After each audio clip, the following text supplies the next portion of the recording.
Hi, thanks for joining me today. I'm Rachel, and before we get started talking about design, please subscribe to my page below so we can keep these videos coming at you. So today we're talking about planning the design for your vacation rental property. Now this might be something that you acquire a property that already has furnishings, or you might be buying a brand new blank slate. If that's the case, you're going to want to plan your design before you acquire the property. Now if you're still in the looking and searching phase, then you can start looking and putting together some design ideas and things that you like on something like a Pinterest board or a photo collage. Once you get the property though, you're gonna wanna move pretty quickly. So I'll show you how I did it. I actually used a good old-fashioned old school binder. And when we went in for the inspection of the property, we took measurements. I took my kids with me, and I'll show you a close-up of these pages here. What we did is we measured all the rooms and drew some diagrams as far as where we would want furnishings placed. Here's my spiral notebook. I called it a binder earlier, but notebook. Now this is a mess, and my daughter helped me, so there are spelling errors, but as you can see, we really went through and we measured windows. This is the kitchen because I needed appliances, so that was pretty important. I'll show you the next page here. This was the living room area. And again, it's messy, you guys. This is sloppy, but this is real world. And I'm being honest here. So what I was doing is I was trying to plan out the shape of my L-shaped couch here, which is why I have so many different dimensions.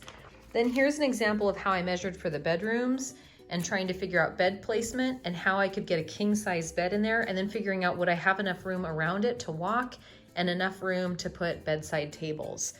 And then here's some measurements that we took. We also had to install shower doors. So there were a number of things here that I was trying to plan for. In the garage, I was looking for, did I have enough space to hang a shelf here to put beach chairs and a wagon and things like that? So it's messy, but you want to make sure that you try to account for as many measurements as you can right off the bat. Some really important measurements to get when you first get into the property. You're going to want to measure the actual floor space, most important. Make sure you get the ceiling height.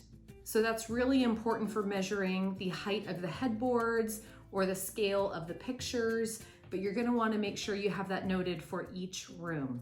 Another really important thing is window coverings. So if your property does not already have blinds or curtains, you're going to want to measure every window as soon as you get into the property, because sometimes it takes a while to order those things. Next, you're going to want to measure the bedrooms and consider what size beds will fit in the room. So consider your target audience, the group that you're trying to attract, and also consider preferences of your guests. I will tell you that king beds are a preference for many guests, so ideally you want to put one, if not more, king beds in your property. Think too about sheet sizes. If you have multiple different size beds throughout the home, you're going to have bedding and duplicates for all of those different sizes. So if you can standardize, for example, in a 4-bedroom home, if you have 3 kings and then a bunk room with twins, that will make it easier than having a king, a queen, a twin over full. You know, those kinds of variation make it really hard with planning for bedding. So keep that in mind. So make sure you measure the rooms and consider the space around the bed that you will have, because you'll have to also calculate size of those nightstands. Ideally, you want those on both sides of the beds. Once you've measured all of the rooms and you have your diagrams drawn out, you're going to want to start with finding a source for the biggest pieces of furniture in the home. So this is primarily the couch, the dining room set, and the beds. There are a variety of sources where you can find these items. You could look for used items on Facebook Marketplace or garage sales. You could also look on Wayfair as a popular option because their shipping is fairly reasonable. Right now, I will say that because of the COVID pandemic, there has been some significant challenges with getting furniture. So you might have to amend your design plan a little bit just based on availability. I'll give you an example. In my property recently, I purchased a dining set and it was not what I wanted initially, but I was very limited with options. And so I had to go with a set that has white fabric on the cushions, which is not ideal in a rental situation. So you're going to want to look at that too, as far as the upkeep and the cleanliness of the product or repairability. What I ended up doing was purchasing Scotchgard, and I periodically treat with Scotchgard to try to keep those white seats in as good a condition as possible. That's something that I recognize I might have to replace in the future, but when you're on a time crunch to get your property up and going so that it's generating income, you need to make decisions based on availability. So you might find that you have some limitations like that as well.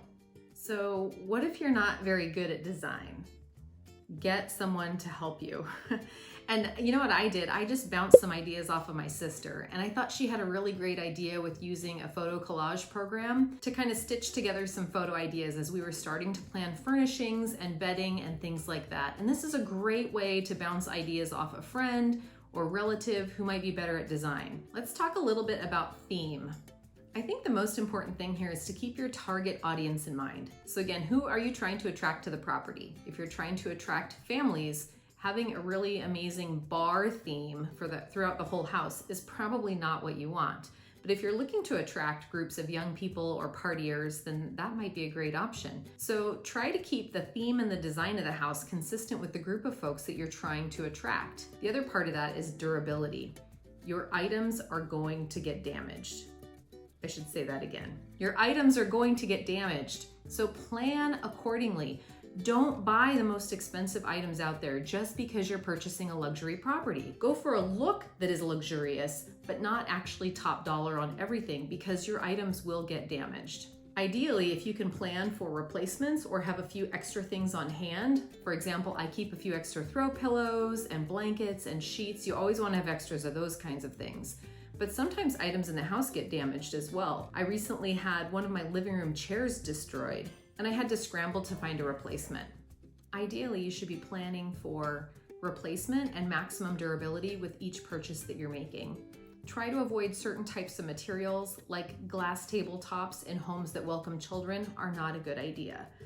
Fabric on bed frames is less than ideal because of the bed bug concern, but in some situations, like again, the shipping challenges that are going on right now, that may be your only option. With wood, you have concerns with scratching or staining, so just think about the surface material in the type of setting that you are putting together. When you're building your design, watch out for clutter. You don't want the house to be sparse, but you also don't want it to be full of a lot of knickknacks. Those types of things will get broken. So look for little pops of color or ways to incorporate elements of your design without surfaces feeling cluttered.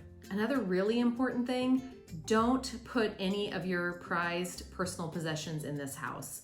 That is really important. If this is a vacation rental, even if it's a property that your family is going to use a lot, you do not want things that are important to you in the house. So think about that with every item. How would I feel if this item were destroyed?